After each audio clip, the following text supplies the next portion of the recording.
আমি জান্নাতুল ফেরদৌস হাজির হয়ে গেছি নতুন আরেকটি ব্লগ ভিডিও নিয়ে। তো সবাইকে দেখার আমন্ত্রণ জানাচ্ছি।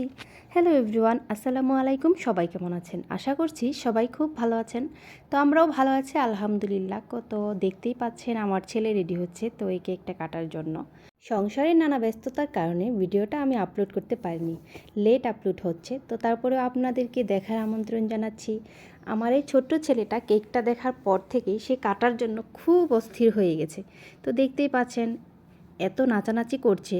এত নাচানাচি করার পরে সে একবার মানে থোতাতে একটু ব্যথা পেয়ে গেছে, তারপরেও তার অস্থিরতা কাটছেই না কখন কেকটা কাটা হবে। কিন্তু 12টা না বাজলে কি আর কেকটা কাটা হবে বলেন বন্ধুরা?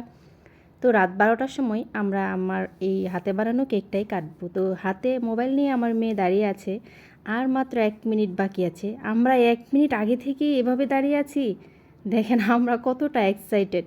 তো তার চাইতেও আমার ছেলেটাও কিন্তু খুবই এক্সাইটেড। তো সে মানে এই জিনিসটা সবচাইতে বেশি পছন্দ করে, যে ঘড়ি নিয়ে দাঁড়িয়ে থাকা বা মোবাইল নিয়ে সামনে দাঁড়িয়ে থাকা, আরও 1 মিনিট 2 মিনিট মানে 5 মিনিট 2 মিনিট এরকম করে। তো এই তো অপেক্ষার পালা শেষ। তো এখন আমরা কেকটা কাটবো সবাই মিলে। তো আমার ছোটোটাকে এখানে আনিনি কেন, ওখানে তো একটু একটা নাইফ আছে, এজন্য ওকে এখানে নিয়ে আসি নাই। তো বেশি খুশি হতে গেলে কিন্তু দুঃখ পেতে হয়, তাই আমরা দুঃখটা পাইনি, সেজন্য আর কি একটু ওকে একটু সেভ রেখেছি। তো এখন আমরা হ্যাপি বার্থডে একটা গান করব, হ্যাপি বার্থডে টু ইউ। আমরা এই কেকটা কাটার সময় এই গানটা গেয়েছিলাম, হ্যাপি বার্থডে। তো ওকে উইশ করেছি, ও খুব খুশি। তো ওকে কিছু এখনও গিফট করতে পারিনি। তো আমরা সবাই মিলে একটা প্ল্যান করেছি আরেকটা, যে ওকে একটা সুন্দর একটা জিনিস গিফট করব, সেটা যে মানে সে এত পছন্দ করবে তো বলার বাহিরে। আপনাদেরকে অবশ্যই দেখাবো ওর সারপ্রাইজ গিফটটা। তো ও সবাইকেই খাইয়ে দিচ্ছে। তো এবারে হচ্ছে ভাই বোনের একটা অন্যরকম ভালোবাসা, তো ওরা একে অপরকে খাইয়ে দিচ্ছে। তো এভাবেই কয়েকটা ক্লিপ নিয়েছি, আমি ছবি নিয়েছি। মাশাল্লাহ বলতে কিন্তু সবাই ভুলবেন না। তো এখন আমিও চলে এলাম ওদের মাঝখানে। তো ওর বাবাকে অনেক বলেছি তুমি আসো, বললো না আর থাক তোমরাই ছবি তুলো। তো এখন সে প্যানকেকগুলো একটু খাবে।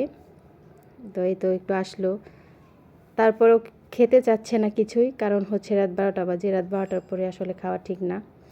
তারপর আমরা অল্প একটু করে খেয়েছি। তো আমার ছেলেটার জন্য সবাই দোয়া করবেন। তো এতক্ষণ আকলিমা যেহেতু ভিডিও করছিল, তাই মোর্শেদ বলছে আকলিমা তুমি আসো একটু আমাকে খাইয়ে দাও। তো আকলিমাকেও ওরা খাইয়ে দিতে লাগলো। দেখতেই পাচ্ছেন তাদের কিন্তু সবার বন্ডিংটা খুবই ভালো। তো একটু হাসাহাসিও করছে। আসলে কি কেকটা কিন্তু অনেক মজা হয়েছে। কেকটা কাটার সাথে সাথেই মোর্শেদ খেয়ে বলেছে আম্মু কেকটা কিন্তু অনেক মজা হয়েছে।